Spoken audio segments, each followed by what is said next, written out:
저는 오늘부터 금요 예배 가운데 요한계시록 강해를 시작하려고 합니다.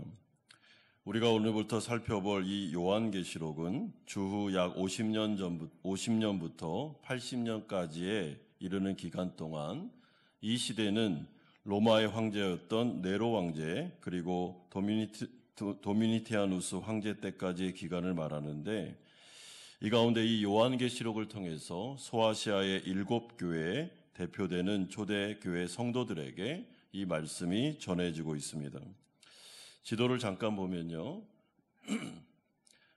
안디옥이라는 곳이 있습니다. 안디옥은 항상 사도 바울의 전도 여행이 출발했던 지점이고, 여기 보면 버가모, 서머나, 두아디라, 사데, 빌라델비아, 라오디게아, 에베소, 여기가 소아시아, 아시아 지역인데 아시아에 있었던 7교회를 말합니다.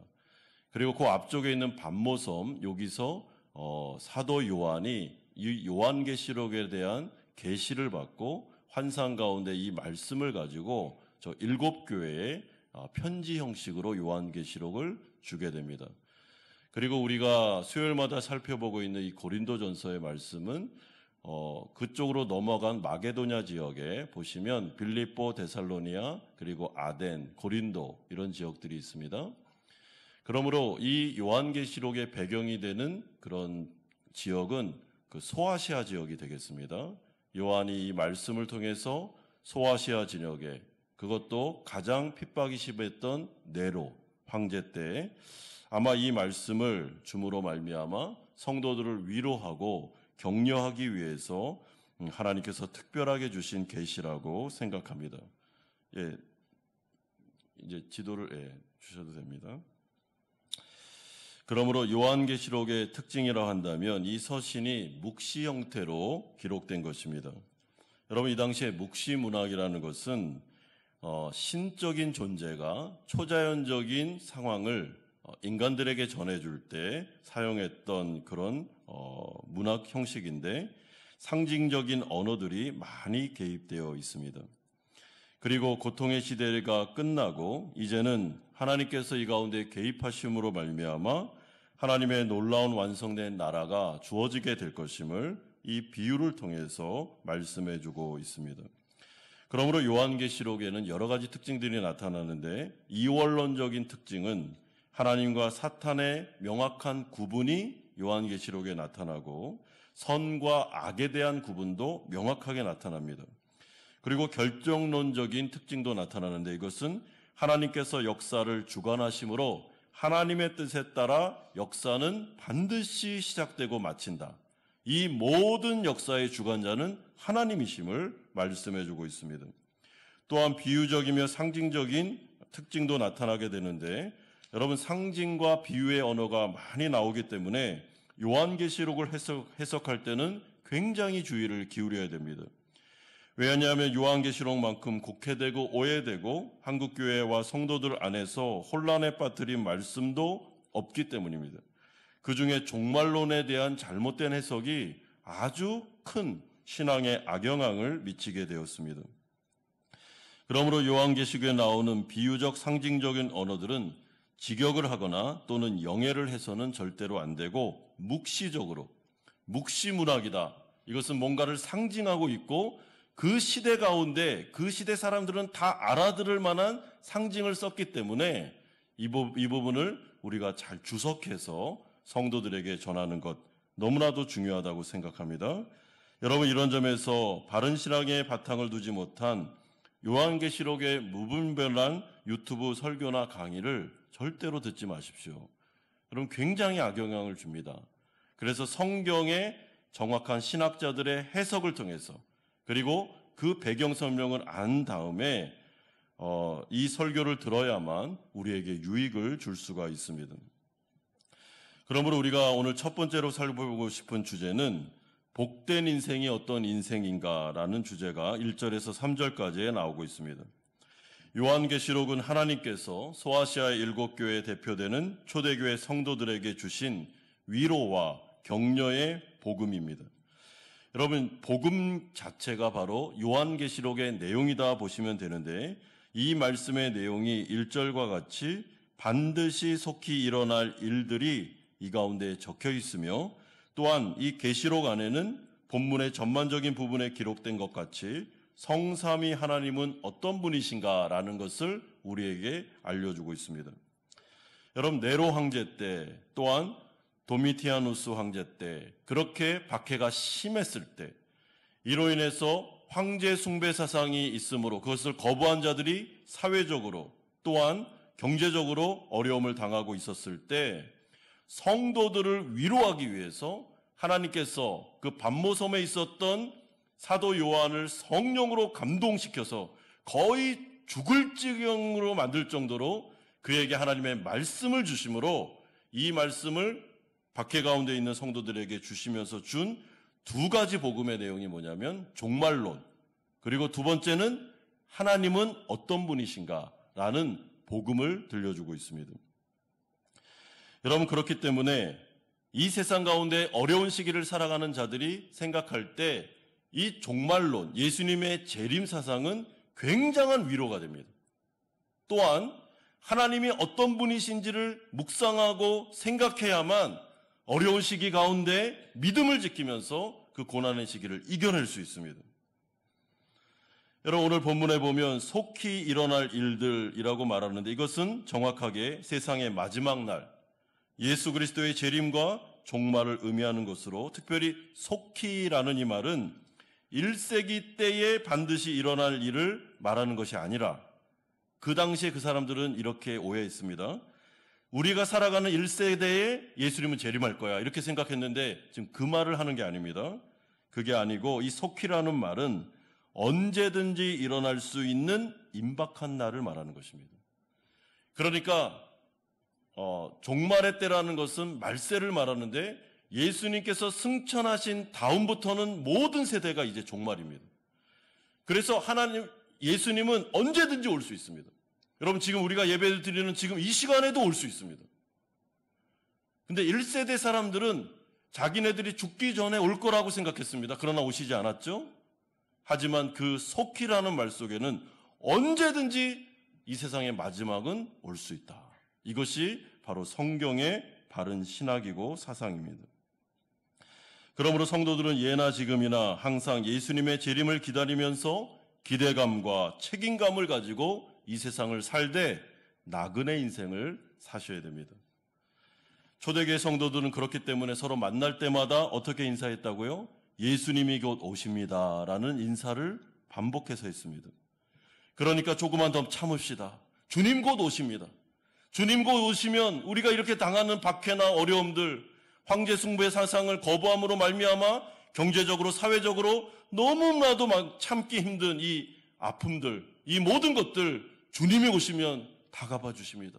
모든 게 끝날 수 있습니다라는 것이 그들의 인사였고 위로였습니다. 여러분, 그렇기 때문에 우리도 언제든지 하나님께서 이제 그만이라고 말씀하시면 말세를 살아가는 우리 시대 가운데 언제든지 종말은 올 수 있습니다. 그러면 이 세상이 끝날 수 있다는 말입니다.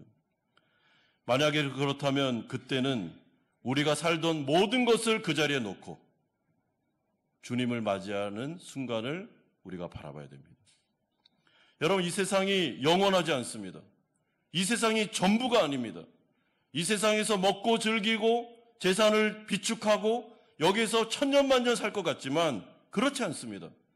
우리가 죽으면 그게 바로 우리에게는 또 다른 종말이 될 수 있지만, 예수님이 재림하시면 그때는 모든 것이 끝나는 것입니다.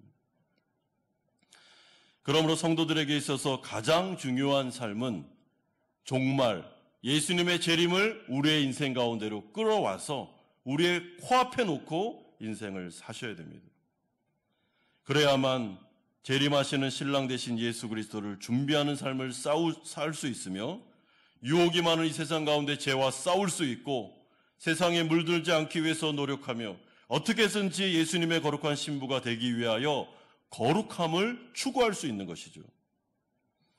그리고 이런 관점으로 볼 때 오늘 본문의 초대교회 성도들이나 지금 우리가 당하는 여러 가지 어려움이나 고난 역시 우리는 다른 각도로 이 문제를 바라볼 수 있습니다.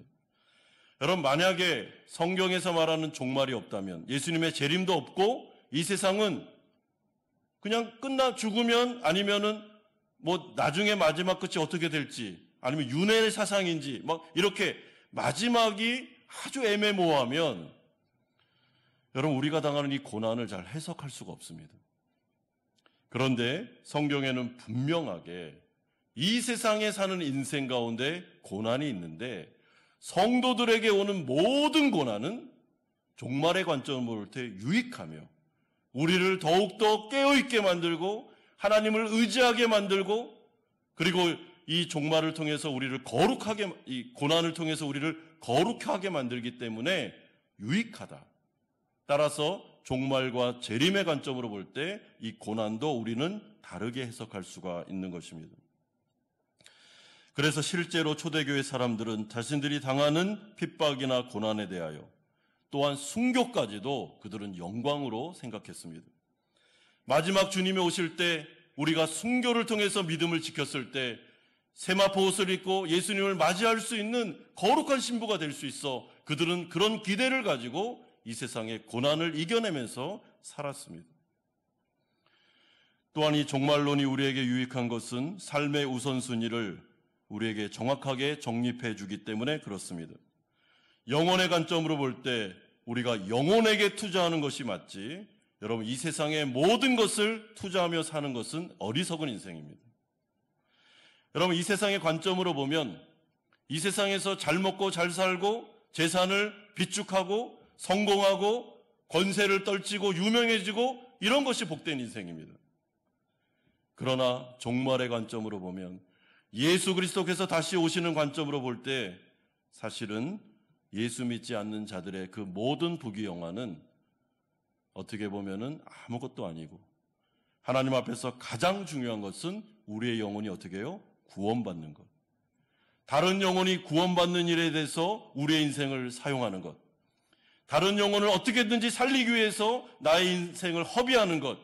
그것만이 지혜로운 인생이며 먼저 그의 나라와 그의 의를 구하는 자가 가장 복된 인생을 살아갈 수 있다라고 말씀해주고 있습니다. 그러므로 요한계시록을 통해서 오늘 인사말부터 서론부터 하나님께서는 사도 요한을 통해서 종말론에 대해서 이야기하시는 이유가 무엇이겠습니까?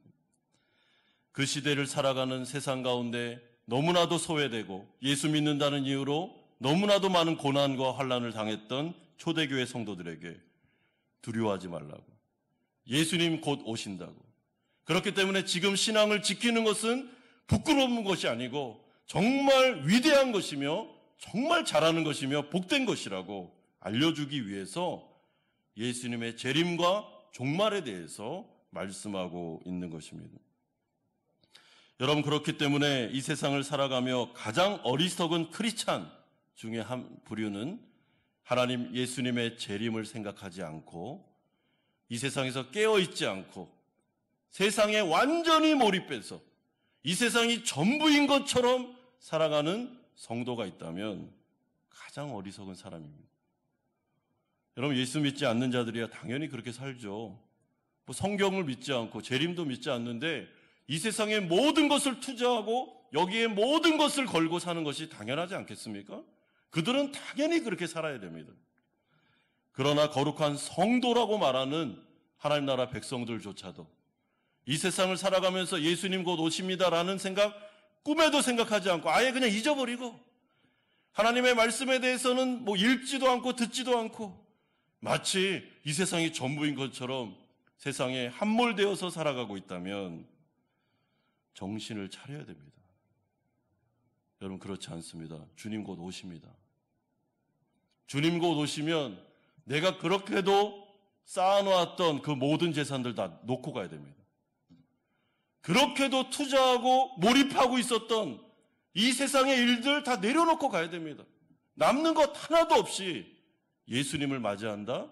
이것은 옳은 태도가 아닙니다. 그러므로 진짜로 지혜로운 사람은 자신의 인생을 나의 영혼과 다른 영혼을 위하여 허비하는 사람입니다. 이 세상을 어떻게 살까 고민합니다. 종말이 진짜 있다면, 예수님의 재림이 진짜 있다면 나는 이제부터 어떻게 살아야 되나? 내 인생을 어디에 투자해야 되냐? 이것을 고민하며 살아가는 자들이 지혜로운 사람이죠. 그러면서 요한계시를 통하여 하나님께서는 이 요한을 통해서 하나님의 말씀, 종말론에 대해서 전달을 하셨습니다. 그런데 이 복음이 전달되는 과정이 1절에 보면 다음과 같이 나오고 있습니다. 복음의 저자는 성부 하나님이십니다. 그리고 이 성부 하나님은 성자 예수님께 이 말씀을 전달하셨고, 말씀인 그 예수님은 천사들을 통하여 요한에게, 말씀의 종들에게 이 말씀을 다시 전달하고 계시며, 그리고 말씀의 종들, 요한과 같은 설교자들이 이제 초대교회 7개 소아시아 교회와 그리고 성도들에게 이 말씀을 전달하고 계십니다. 여러분, 1절에서 왜 이렇게 하나님의 말씀이 성부에게서 성자에게로, 성자에게서 천사를 통해서 요한에게로, 요한을 거쳐서 초대교회에게로, 왜 이런 순서들을 왜 우리에게 알려주고 있겠습니까? 그것은 이것이 바로 하나님께서 성도들에게, 교회에게 하나님의 비밀, 하나님의 나라의 복음을 들려주는 순서요 과정이기 때문에 그런 것입니다. 그렇기 때문에 이 과정을 통해서 우리가 깨달을 수 있는 것은 하나님은 교회의 질서를 정확하게 유지하기를 원하시며, 교회의 질서대로 정상적인 방법으로 하나님의 말씀이 성도들에게 해석되고 선포되기를 원하고 있음을 우리에게 알려주고 있습니다. 그러므로 사도 요한은 3절을 통해서 정상적으로 교회에 속하여 하나님의 말씀을 듣고 순종하는 자들이 복이 있다라고 말씀합니다. 3절에 보시면 이 예언의 말씀을 읽는 자와 듣는 자와 그 가운데 기록한 것을 지키는 자는 복이 있나니 때가 가까움이니라. 여러분, 이 말씀을 읽는 자와 듣는 자와, 이걸 어떻게 생각하시면 되냐면, 그 당시에는 그 두루마리 성경들이 이렇게 회람이 되었습니다. 우리같이 이런 성경이 있지 않았습니다. 그렇기 때문에 이 두루마리 성경이 한 교회로 도착하면 그것을 그 교회의 대표격인 되는 사람이 앞에서 읽습니다. 그리고 그 말씀을 읽고 그 성령의 감동을 받아 그 말씀을 해석하고 그리고 성도들에게 선포하는 일들이 일어나게 됩니다. 그러니까 지금으로 말하면 저와 같은 자가 설교를 하고, 그리고 이 설교 말씀을 여러분들이 듣고, 근데 듣는다는 이 말은 청종, 하나님의 말씀을 듣고 그대로 지키는 자들에게는 복이 있다라고 말씀하는 내용입니다. 그러므로 교회 안에 예수 그리스도께서 머리 되신 그분께서 교회를 세우시고 거기에 하나님의 말씀을 전할 수 있는 강도권을 준, 지금으로 따지면 목사를 세우시고, 목사를 통해서 설교가 선포되게 하시고, 여러분들이 이 말씀을 듣는 과정을 통해서 듣는 말씀을 청종할 때 복된 인상이 되는데, 여러분, 이것이 바로 하나님이 교회에 말씀을 주시는 질서요 방법입니다. 따라서 우리가 생각할 때, 여러분, 하나님의 말씀을 내가 직통으로 듣는다, 교회의 질서를 무시하고 그런 것도 별로 중요하지 않고 내가 하나님의 말씀을 마치 사도인 것처럼 직통 계시를 받는다라고 말할 때는, 여러분, 그것은 교회에서 인정할 수가 없습니다. 사도는 11명의 사도와 그리고 사도 바울, 마지막 사도인 사도 바울을 통해서 사도권은 끝났습니다. 종결되었습니다. 따라서 사도라는 직분은 이제 더 이상 없습니다. 중요한 것은 하나님께서 주시는 그 질서에 따라 교회를 통해서 하나님의 말씀이 정상적인 과정을 통해서 선포되기를 원하시는데, 그 이유는 직통계시라는 말을 하고 있는 이단과 사이비를 이 요한계시록에서는 허용하지 않고 있음을 분명히 말씀합니다. 그렇기 때문에 우리의 인생 가운데 하나님의 말씀을 듣는 자리, 하나님의 말씀을 전하는 자리, 그리고 그 가운데 우리와 같이 지금 이 시간에 하나님의 말씀을 듣고 있는 이 자들에게는 복이 있다라고 말씀하시고, 전하는 자나 듣는 자가 이 복음의 말씀을 잘 귀담아 듣고, 그래, 이 종말론은 진짜 있는 사실이야, 예수님은 재림하실 거야, 언제 재림하실지 모르지만 지금 당장이라도 오실 수 있어, 그러니 내가 깨어 있어야 되겠구나, 내가 정말 하나님 앞에서 삶을 살아가면서 우선순위를 정확하게 정하고 인생의 이 세상을 살아가면서 이 세상에 완전히 함몰되지 않고 늘 깨어서 늘 하나님을 기다리면서 예수님의 재림을 바라보면서 먼저 그의 나라와 그의 의를 구하면서 살아야 되겠구나. 이 말씀을 듣는 자들이 그 말씀을 귀담아 듣고 마음속에 새길 때, 여러분, 때가 가까웠기 때문에 그들에게는 복이 있다라고 말씀합니다. 사랑하는 성도 여러분, 우리가 인생을 살아가시면서 내 자신이 하나님의 말씀을 무시하거나 아니면 이 세상이 마치 전무인 것처럼, 마치 술 취한 사람처럼 세상을 살아갈 때 하나님에 대하여, 종말에 대하여, 아니면 성경에 대해서 아무것도 기억하지 못하다가 그렇게 유기를 보내다가 주일날 딱 와서 그때만 하나님의 말씀을 기억한다면, 여러분, 그것은 복된 인생이 아니고 또한 성도로서 그렇게 하시면 안 됩니다. 늘 우리의 인생의 삶의 자리에 예수님은 곧 오십니다. 주님은 오실 겁니다. 그것을 마음에 딱 새기고 여러분 인생을 사셔야 됩니다. 내가 오늘 하루를 어떻게 살 건가? 주님 오늘 오실 수 있는데, 주님 오늘 재림하실 수 있는데 내가 이렇게까지 게으르고 이렇게까지 세상에 취해서 살면 안 되겠구나. 자기를 경성하고 자기를 깨우치고 사는 자가 복이 있는 것이지. 이 세상 가운데 부귀영화를 누리면서 하나님의 말씀을 무시하면서 마치 이 세상이 전부인 것처럼 살아가는 자들은 복된 인생이 아님을 우리에게 말씀합니다.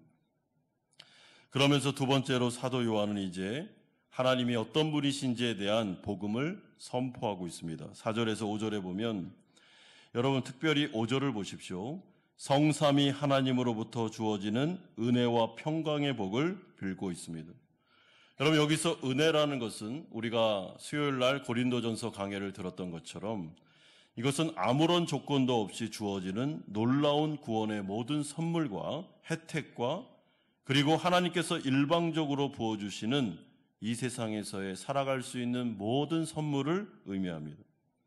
따라서 은혜 뒤에 따라오는 평강이라는 것은 하나님과 화목되는, 화평되는 복과 세상적인 안정과 그리고 하나님의 인도하심이 주어지는 모든 복을 말합니다. 이처럼 요한은 황제 숭배 강요로 고달파하는 초대교회 성도들에게, 이로 인해서 사회적으로 경제적으로 고생하는 성도들에게 성삼위 하나님으로부터 주어지는, 정말 우리가 아무런 조건도 없이 잘한 것은 없지만 계속해서 오직 하나님의 주권으로 계속되는 하나님의 은혜와 하나님의 평강이 여러분들에게 있기를 바랍니다 라고 하면서 기도하고 있습니다. 그런데 사도 요한이 이 은혜와 복을 빌면서 사실은 사도 바울 마음속에 성령을 통해서 진짜 하고 싶은 이야기가 있는데, 그게 뭐냐면 이 은혜와 복을 지속적으로 주시는 성삼위 하나님이 어떤 분이신가? 여러분, 여기에 오늘 본문의 포커스가 있습니다. 왜냐하면 하나님이 바로 복음 그 자체이기 때문에 그런 것입니다. 여러분, 복음이다라고 하면 복된 소식이죠. 뭐가 복된 소식입니까? 성삼위 하나님이 복된 소식입니다. 그러므로 고난 중에 있는 성도들에게 복음이 위로가 되는데, 여러분, 고난과 환난과 어려움 속에 있는 모든 성도들이 그 고난을 이겨낼 수 있는 방법은 아까 말씀드린 종말론에 대한 인식과 함께 하나님이 어떤 분이신지를 계속 묵상하셔야 됩니다. 하나님은 어떤 분이신가?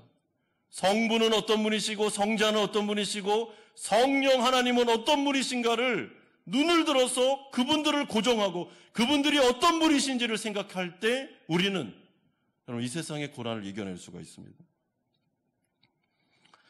여러분, 그렇다면 성부 하나님은 어떤 분이십니까? 4절에 보십시오. 이제도 계시고 전에도 계시고 장차 올 분으로 소개하고 있습니다. 이것은 구약의 출애굽기에 계신 스스로 존재하시는 하나님 여호와 장신의 이름을 선포하면서 나는 스스로 있는 자니라 라고 말했던 바로 그분을 의미하는 것입니다. 그러므로 이분은 시작도 끝도 없는 창조주로서 이분이 존재하지 않았던 적은 하나도 없으며 늘 언제나 어느 곳이나 존재하시며 이 세상을 통치할 뿐만 아니라 특별히 자기 백성들, 언약을 맺은 백성들에게는 늘 그들과 함께 하시고 그들 안에서 그들을 지켜줄 뿐만 아니라 그들과 동행하시고 보호하시는 하나님의 편재성, 하나님의 임재를 우리 가운데 말씀해 주고 있습니다. 그러므로 이제도 계시고 전에도 계셨고 장차 오실 분, 과거와 현재와 미래, 하나님은 없었던 곳이 없었던, 늘 계셨던, 시작도 없고 끝도 없인 그분께서 어떻게 해요? 고난 중에 있는 성도들과 늘 함께 하신다는 것이죠. 우리를 떠나지 않고 우리와 늘 함께 하면서 우리의 현재 고난 속에서도 우리를 지켜줄 뿐만 아니라 우리의 미래의 모든 인생까지도 하나님께서 언약을 신실하게 지키사 우리를 인도하시고 은혜와 평강을 내려주실 것이다 라는 것이 이 복된 소식 가운데 들려주고 있습니다. 그렇다면 성령 하나님은 어떤 분이십니까? 4절에 그의 보좌 앞에 있는 일곱 영이라고 소개하는데, 여기에서 보좌 앞에 있는 일곱 영이라는 것은 교회 안에서 활동하시고 권능을 부여하시는 하나님이라는 뜻입니다. 그러므로 사도행전 1장 8절은 이렇게 약속합니다. 오직 성령이 너희에게 임하시면 너희가 권능을 받고. 따라서 하나님께서 성도들에게 공급하시는 은혜와 평강 안에는 성령의 능력과 지혜도 포함됩니다. 너희에게 은혜와 평강이 지속적으로 있을지어다. 이 말 속에는 성령의 능력과 성령의 지혜가 매 순간마다 너희에게 넘치도록 있을 것이다 라는 약속과도 같습니다. 그러므로 우리가 하나님 앞에 마땅히 나아가 성령의 능력을 구하고 성령의 지혜를 구할 때 하나님은 후히 주시며 꾸짖지 아니하시기 때문에 우리 가운데 성령 충만과 지혜를 허락해 주십니다. 따라서 5절에 보면 자연스럽게 이 성령에 대한 이야기가 맞춰진 다음에 성자 하나님이 어떤 분이신지를 설명합니다. 죽은 자들 가운데서 먼저 나신 부활의 하나님, 땅의 임금들의 머리가 되신 만왕의 왕이라고 소개하고 있습니다. 따라서 성삼위 하나님께서 고난 중에 있는 교회와 성도들에게 주시는 성령의 능력은 또한 부활의 능력입니다. 그리고 만왕을 다스리시는 예수님의 권세로도 이 능력은 표현될 수 있습니다. 따라서 오늘 이 말씀을 통해서 네로 황제 아니면 그 시대 가운데 어려움을 겪고 있었던 이 성도들에게 해주는 말씀은 예수 그리스도는 그들 위에 계시며 네로 황제보다도 위에 계셔서 이 모든 것들을 지금 주관하고 계시고, 그리고 부활의 능력을 가지신 분이시기 때문에 만약에 그 가운데 핍박 가운데 어떻게 해요? 실제로 그런 일이 일어났지만 순교를 당하는 자가 있다 할지라도 그들은 부활의 능력으로 다시 부활하여 하나님의 나라에 있게 될 것이다. 이것이 바로 그 당시에 주어진 위로의 말씀이었습니다. 그렇기 때문에 성삼위 하나님은 고난 중에 있는 초대교회 성도들, 여러분 현재의 고난 중에도 함께 하십니다. 그 가운데 살아갈 힘이 막막하고 어려운 순간에, 핍박이 너무나도 어려워서 삶의 고통스러운 순간에는 성령의 능력을 주시고 지혜를 주심으로 말미암아 그 일을 이기게 하십니다. 그리고 다가올 하나님의 나라를 바라보면서 그 어려움을 견디고 참을 수 있는 인내력도 주십니다. 그런데 그뿐만 아니라 이 예수 그리스도는 죽은 자를 살릴 수 있는 분이시고 만왕의 왕이시기 때문에 온 세상의 모든 통치자 위에 계시는 분이시므로 이분을 의지하고 나아갈 때 하나님께서 지금 일어나는 모든 일들을 주관하셔서 우리 가운데 선으로 갚아주게 될 것이다 라는 것을 우리에게 약속해 주고 있습니다. 그러므로 마지막 세 번째로 이 복음을 통하여 위로하시는 장면이 5절에서 8절에 나오고 있습니다. 여러분, 그 위로가 5절에 나옵니다. 우리를 사랑하사라는 표현 속에 하나님의 격려가 나타나고 있습니다. 여러분, 하나님께서는 우리를 사랑하고 계십니다. 여기서 우리를 사랑하사라는 말은 과거와 현재와 미래까지 계속되는 변함없는 취소되지 않는 영원한 사랑을 말합니다. 그렇다면 그 사랑이 무엇을 이루셨습니까? 5절에 보면 그의 피로 우리 죄에서 우리를 해방시키는 역사를 이루셨습니다. 하나님의 한없는 우리를 향한 사랑이 독생자를 보내심으로 그를 십자가에서 죽이시고 피를 뿌리심으로 말미암아 우리의 죄를 위하여 우리의 죄를 속죄하는 놀라운 사랑으로 나타나게 된 것입니다. 이에 대해서 로마서 8장 32절은 하나님의 사랑을 이렇게 확증해 주고 있습니다. 자기 아들을 아끼지 아니하시고 우리 모든 사람을 위하여 내어주신 이가 라고 확증해 주고 있습니다. 따라서 이 사랑은 지금 현재 고난 중에 있는 성도들의 인생 가운데서도 지속적으로 부어지는 사랑입니다. 우리를 죄로부터 깨끗하게 하시는 사랑입니다. 여러분, 구원의 이 사랑은 현재에도 우리를 지키고 보호하시는 사랑입니다. 예수 그리스도의 이 사랑은 미래에도 우리가 끝까지 인내하며 완성될 하나님의 나라로 들어갈 수 있도록 우리를 지키고 보호하는 사랑입니다. 따라서 하나님 나라 백성들인 성도들, 우리가 현재를 살아가며 해야 되는 것은 하나님의 통치를 받는 제사장으로서 5절의 표현대로 충성된 중인으로서 예수님의 삶을 본받아 믿음으로 고난을 인내하며 참아내는 영성을 기르는 것입니다. 여러분, 예수님의 삶은 우리에게 본보기가 됩니다. 그분의 십자가의 고난과 이 모든 수치를 그가 참고 인내하며 견디셨다라는 이 말은 초대교회를 살아가는 성도들에게서는 본보기가 되어서 그 성도들도 많은 핍박과 어려움이 있을지라도 어떻게 해요? 예수님처럼 인내해야 된다. 절대로 신앙을 포기하면 안 된다. 끝까지 신앙을 자랑스럽게 여기면서 인내하면서 견딜 때 마지막 예수님이 재림하여 이 땅 가운데 오실 때 우리에게는 눈물을 닦아주시고 영원한 영광으로 우리를 데려가실 것이다 라고 말씀해 주고 있습니다. 그러므로 성도들에게서는 이 종말론, 그리고 하나님이 어떤 분이신가, 이 하나님이 과거와 현재와 미래 가운데 우리를 사랑하셔서 성도들을 어떻게 지키고 보호하고 계신가, 그리고 우리의 마지막이 어떻게 될 것인가를 생각하고 묵상하면서 현재의 고난을 어떻게 해요? 인내하고 견디고 버티면서 끝까지, 만약에 순교를 당한다면 순교하는 그 순간에도 절대로 신앙을 포기하지 말고 끝까지 신앙을 지킬 때 하나님의 놀라운 영광을 보게 될 것이다 라고 위로해 주고 있습니다. 그러므로 여러분, 우리가 생각해 볼 때 만약에 현재 고난을 당하고 있는 이 초대교회 성도들에게 주님은 전능하신 하나님이시며 알파와 오메가가 되시고, 그리고 그거는 부활의 능력을 가지신 분뿐만 아니라 네로와 로마 황제 위에 계셔서 모든 권세를 좌지우지할 수 있는 주권자 되시기 때문에 지금 현재 고난당하고 있는 성도들의 인생 속으로 들어가서 그 황제를 무너뜨리고 여러분들을 구원하고 현재에서도 잘 먹고 잘 살 수 있도록 안정된 인생을 주실 거야 라고 하면 진짜 위로가 될 텐데, 여러분, 사실 요한계시록은 그렇게 위로하지 않습니다. 그렇게 해주실 수도 있지만 만약에 주님이 현재의 삶 속에서 나의 고난 가운데 직접적인 개입과 이 문제를 해결해 주시지 않는다 할지라도, 때로는 초대교회 성도들 가운데 그 핍박으로 인해서 죽임을 당한다 할지라도